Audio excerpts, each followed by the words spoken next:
जय जगन्नाथ ओडिशा आज 7 मे 2025 बुधवार आसंतु आज शुणा मुख्य खबर। पीएम आवास योजना रे बड़ परिवर्तन। प्रधानमंत्री आवास योजना सहित जड़ित एक आश्वस्ति खबर सामना को आसी।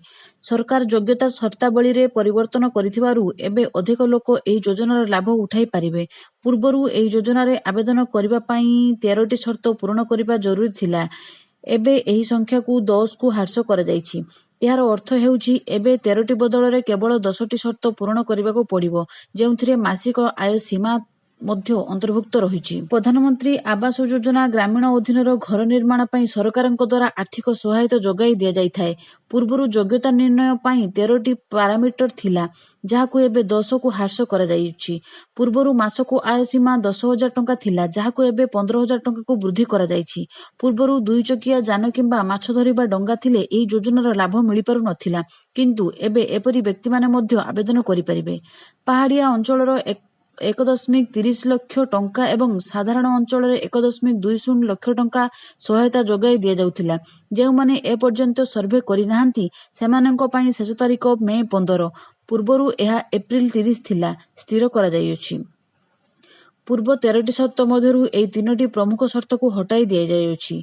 जदि आपणकर स्कूटर बाइक किंबा डंगा अछि तेबे आपण मध्य एबे योग्य। गैस चूल्हा रखिबा आउ अयोग्यतार कारण नुहे। एबे विद्युत संजोग नथिबा मध्य एक बाध्यतामूलक शर्त नुहे। एबे एही 10टी शर्त पूर्ण करबाकू पड़िबो। महिला मुख्य परिवारर कौनसी प्राप्त वयस्क 16 रु 59 वर्ष सदस्य नाहंती। कौनसी साक्षर सदस्य बयस 25 वर्ष रु अधिक हेबा उचित नुहे। परिवारर जड़े दिव्यांग सदस्य किंबा वयस्क व्यक्ति रहिबा।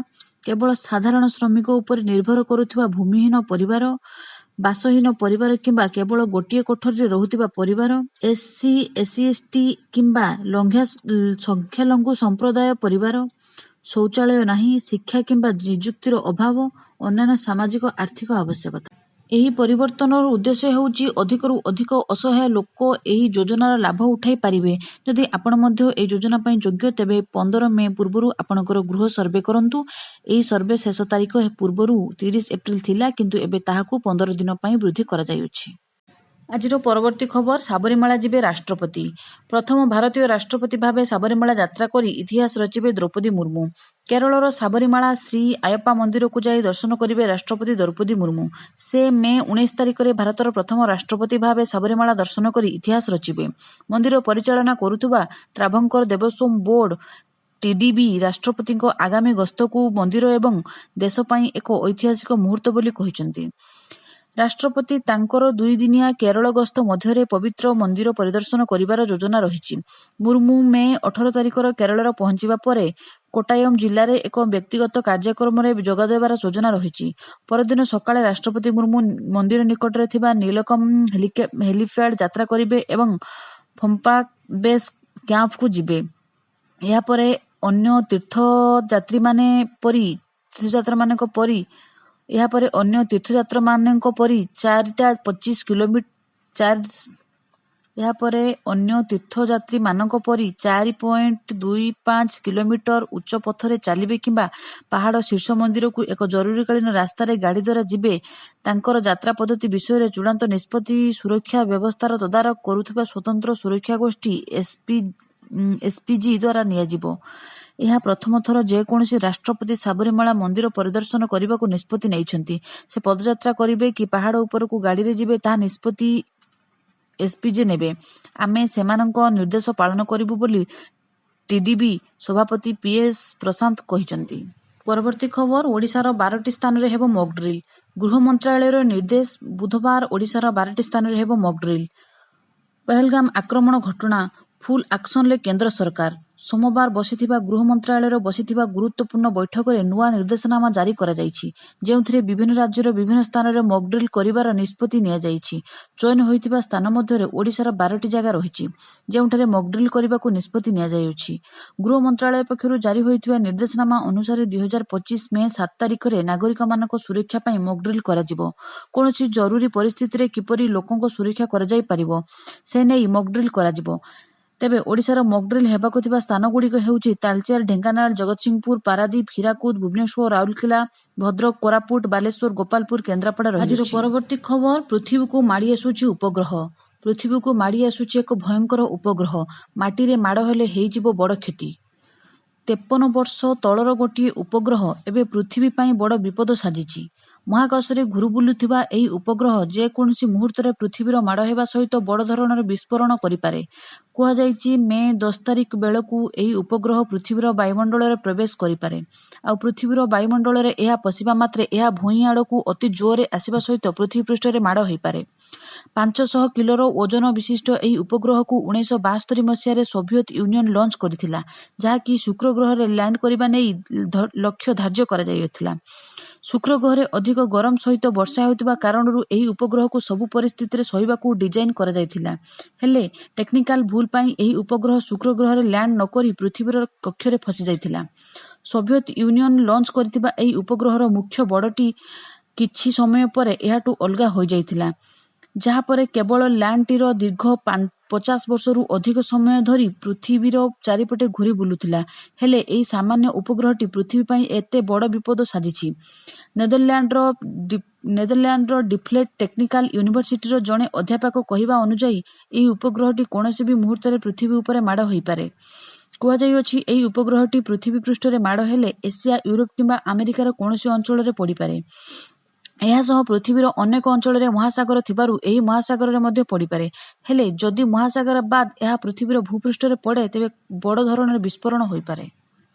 ପରବର୍ତ୍ତୀ ଖବର, ଦୀଘାର ଜଗନ୍ନାଥ ଧାମ ବିବାଦ ନେଇ ପ୍ରଧାନମନ୍ତ୍ରୀ ନରେନ୍ଦ୍ର ମୋଦିଙ୍କୁ ଚିଠି ଲେଖିଲେ ପ୍ରସିଦ୍ଧ ବାଲୁକା ଶିଳ୍ପୀ ସୁଦର୍ଶନ ପଟ୍ଟନାୟକ। ଦୀଘାର ଜଗନ୍ନାଥ ଧାମ ବିବାଦ ନେଇ ପ୍ରଧାନମନ୍ତ୍ରୀ ନରେନ୍ଦ୍ର ମୋଦିଙ୍କୁ ଚିଠି ଲେଖିଛନ୍ତି ପ୍ରସିଦ୍ଧ ବାଲୁକା ଶିଳ୍ପୀ ସୁଦର୍ଶନ ପଟ୍ଟନାୟକ। ଏନେଇ ଉପଯୁକ୍ତ ପଦକ୍ଷେପ ଗ୍ରହଣ କରିବାକୁ ସେ ପ୍ରଧାନମନ୍ତ୍ରୀଙ୍କୁ ଅନୁରୋଧ କରିଛନ୍ତି। ପ୍ରଧାନମନ୍ତ୍ରୀ ନରେନ୍ଦ୍ର ମୋଦିଜୀ ଦୀଘାରେ ଥିବା ଜଗନ୍ନାଥ ମନ୍ଦିରକୁ ଜଗନ୍ନାଥ ଧାମ ଭାବରେ ପଶ୍ଚିମବଙ୍ଗ ସରକାରଙ୍କ ସମ୍ବୋଧିତ କରିବାର ନିଷ୍ପତ୍ତି ଉପରେ ଆପଣ ହସ୍ତକ୍ଷେପ କରନ୍ତୁ ଏବଂ ଏହାର ସମାଧାନ କରନ୍ତୁ। ଏହି ପବିତ୍ର ଉପାଧି କେବଳ ଓଡ଼ିଶାର ପୁରୀ ସହିତ ଜଡ଼ିତ। ଅନ୍ୟ ଏକ ସ୍ଥାନ ପାଇଁ ଏହି ଜଗନ୍ନାଥ ଧାମ ଶବ୍ଦର ବ୍ୟବହାର ବ୍ୟାପକ ଦ୍ୱନ୍ଦ୍ୱ ସୃଷ୍ଟି କରିଛି ଏବଂ ମହାପ୍ରଭୁ ଜଗନ୍ନାଥଙ୍କ ଅଗଣିତ ଭକ୍ତଙ୍କ ଭାବନାକୁ ଗଭୀର ଆଘାତ ଦେଇଛି। ଏହି ଚର୍ଚ୍ଚିତ ଧାର୍ମିକ ପରିଚୟର ପବିତ୍ରତା ଏବଂ ଅନନ୍ୟତାକୁ ବଜାୟ ରଖିବା ପାଇଁ ତୁରନ୍ତ ପଦକ୍ଷେପ ନେବା ଆବଶ୍ୟକ। ପରବର୍ତ୍ତୀ ଖବର, ରାଜ୍ୟରେ ହେବ 3000 ଚେକ୍ ଡ୍ୟାମ୍। 61 ଲକ୍ଷ ହେକ୍ଟରରୁ 51 ଲକ୍ଷ ହେକ୍ଟର ଜମିକୁ ଜଳସେଚନ ସୁବିଧା। ଜଳସମ୍ପଦ ବିଭାଗ ସର୍ବୋଚ୍ଚ ଯନ୍ତ୍ରୀ ଇଂଲିଙ୍ଗରାଜ ଗୌଡ଼ ଦୁଇଦିନିଆ ଗଞ୍ଜାମ ଜିଲ୍ଲା ଗସ୍ତରେ ଆସି ବିଭିନ୍ନ ଜଳସେଚନ ପ୍ରକଳ୍ପରେ ସମୀକ୍ଷା କରିଛନ୍ତି।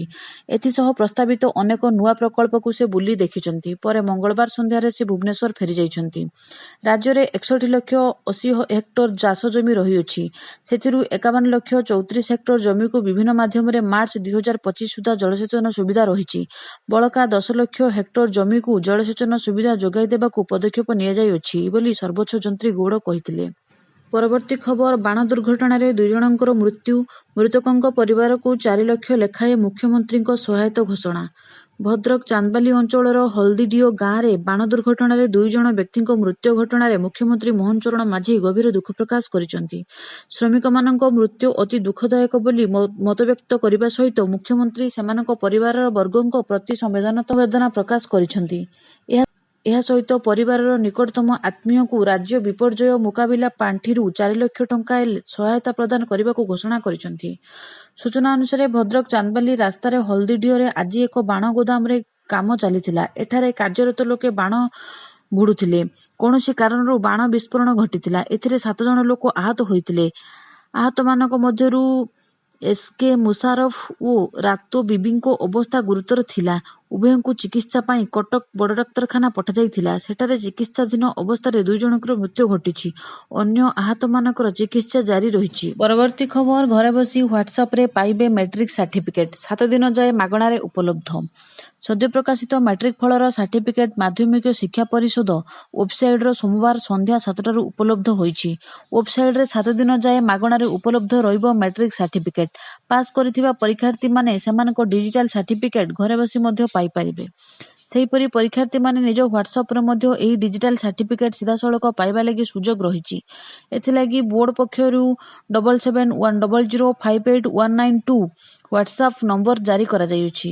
ଉକ୍ତ ହ୍ୱାଟ୍ସଆପ୍କୁ ମେସେଜ ପଠାଇ ଆବେଦନକାରୀମାନେ ସହଜରେ ମ୍ୟାଟ୍ରିକ୍ ସାର୍ଟିଫିକେଟ୍ ପାଇପାରିବେ ବୋଲି ବୋର୍ଡ ପକ୍ଷରୁ କୁହାଯାଇଛି। ପରୀକ୍ଷାର୍ଥୀମାନେ 7 ଦିନ ମଧ୍ୟରେ ଏହି ଡିଜିଟାଲ ସାର୍ଟିଫିକେଟ୍ ୱେବସାଇଟ୍ରୁ ଯେତେଥର ଡାଉନଲୋଡ୍ କଲେ ମଧ୍ୟ କୌଣସି ଦେୟ ଦେବାକୁ ପଡ଼ିବ ନାହିଁ। 7 ଦିନ ପରେ ପ୍ରଥମ ଥର ଡାଉନଲୋଡ୍ କଲେ କୌଣସି ଦେୟ ଦେବାକୁ ପଡ଼ିବ ନାହିଁ। ମାତ୍ର ଏହାପରେ ଡାଉନଲୋଡ୍ କଲେ ଥରକେ 500 ଟଙ୍କା ଅନଲାଇନ୍ ଦେବାକୁ ପଡ଼ିବ ବୋଲି ବୋର୍ଡ ପକ୍ଷରୁ ସୂଚନା ଦିଆଯାଇଅଛି। ତେବେ ହ୍ୱାଟ୍ସଆପ୍ରେ କିପରି ସାର୍ଟିଫିକେଟ୍ ପାଇପାରିବେ ସେ ସମ୍ପର୍କରେ ବୋର୍ଡ ପକ୍ଷରୁ ଅବଗତ କରାଯାଇଥିବା ସୋପାନ ସମ୍ପର୍କରେ ଉଲ୍ଲେଖ ରହିଛି। ଏଥିପାଇଁ ଖବର ଏତିକି। ଆଗାମୀ ଖବର ଜାଣିବା ପାଇଁ ଚ୍ୟାନେଲଟିକୁ ସବସ୍କ୍ରାଇବ୍ କରନ୍ତୁ। ଧନ୍ୟବାଦ।